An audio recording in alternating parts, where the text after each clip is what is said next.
অধিকার বাদ দিয়ে জনতার পার্টি, আর জনতাটা সামনে আপনাকে বারবার আনতে হবে কেন? এক পা কবরে চলে গেছে।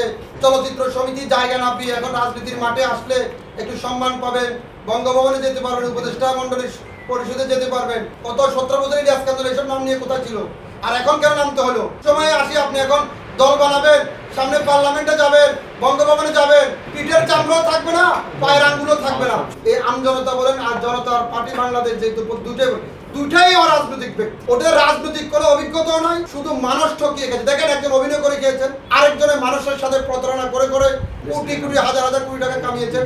বাংলাদেশে 2008 সালের আগে কোনো রাজনৈতিক দলের নিবন্ধন ছিল না, এবং তাহলে আজকে যদি আমার দলের নিবন্ধন না থাকে, যত পার্টি ক্ষমতা ছিল সকলগুলো অবৈধ।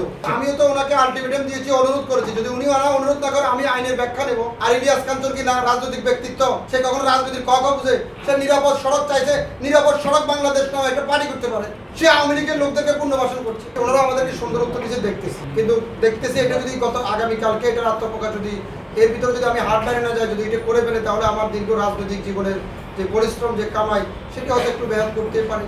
আর আমি একজন রাজনৈতিক দলের নেতৃবৃন্দ হিসেবে আমার প্রতিবাদ করার অধিকার আছে, আমি প্রতিবাদ করতে